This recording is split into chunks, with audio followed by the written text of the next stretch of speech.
नमस्ते, मैं संदीप कुलकर्णी। आप सभी लोगों का स्मॉल वीडियो सेक्शन में स्वागत करता हूँ।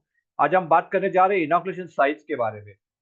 कई बार हम अलग-अलग ट्रीटमेंट करते हैं, अलग-अलग पोरिंग करते हैं और उसमें हम जो इनॉकुलेशन का इस्तेमाल करते हैं, वो वही एक साइज़ का इस्तेमाल करते हैं, तो वो गलत कई बार होता है क्योंकि उससे हमें अच्छा रिज़ल्ट नहीं मिलता है। तो ये जानकारी यहाँ पर हमें देना चाहूँगा कि जितना ही आपका मेटल का ट्रीटमेंट साइज़ या पोरिंग साइज़ कम होगा, उतना ही आपका इनॉकुलेशन का साइज़ भी कम होना चाहिए। जैसे कि मैंने यहाँ पर लिखा है कि 100 केजी मेटल आप अगर पोर करने वाले हो फर्नेस से लैडल में, तो उसके लिए आप 2 से 4 एमएम का इनॉकुलेशन इस्तेमाल कर सकते हैं क्योंकि 100 केजी इनॉकुलेशन को पोरिंग करने का टाइम भी कम होने वाला है या फिर उसको टैप करने का टाइम भी कम होने वाला है। तो अगर उसमें आप बड़ा इनॉकुलेशन साइज़ इस्तेमाल करेंगे तो वो आपका जो इनॉकुलेशन है प्रॉपर्ली मेल्ट नहीं होगा, उसका न्यूक्लिएशन इफ़ेक्ट नहीं मिलेगा और जो भी मेटल है उसमें आपको इश्यूज़ आएँगे जैसे कि अ, क कार्बाइड या फिर पोर वैशनैबिलिटी के इश्यू आएँगे जो अनडिसॉल्व्ड इनॉकुलेशन का इनॉकुलेशन के पार्टिकल्स है वो कहीं न कहीं मशीनिंग में आपको फेस के ऊपर नज़र आएँगे, वहाँ से आपको सीआर मिलेगा या फिर आपका टूल ब्लंट हो जाएगा। तो ये सारी चीज़ें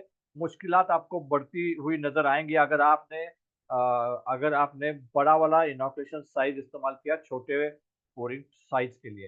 तो जैसे ही पोरिंग का साइज़ बढ़ेगा वैसा इनॉकुलेशन का साइज़ बढ़ना चाहिए। जैसे कि 750 केजी के लिए 2 टू 6 एमएम का इनॉकुलेशन साइज़ आप इस्तेमाल कर सकते हैं।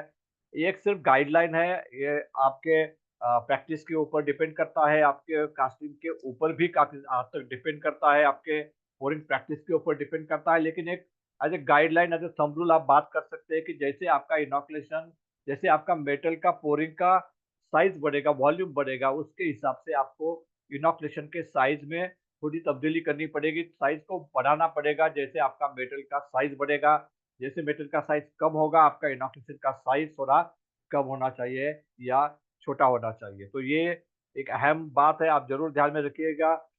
मोर is the more better volume for pouring bigger should be the inoculation size and lower will be the metal volume pouring less should be the inoculation size। तो जैसे मैंने बताया कि बड़े वॉल्यूम के लिए आपका साइज़ थोड़ा बड़ा होना चाहिए, छोटे वॉल्यूम के लिए आपका साइज़ थोड़ा छोटा होना चाहिए। आप ज़रूर इसका इस्तेमाल कीजिएगा और एक गाइडलाइन आप ध्यान में रखिएगा जब भी आप इनॉकुलेशन का चयन करेंगे या उसको चूज़ करेंगे तो इस बात को ज़रूर ध्यान में रखिएगा। आपने इस वीडियो को देखा, पसंद किया, आपका बहुत-बहुत शुक्रिया। Thank you very much.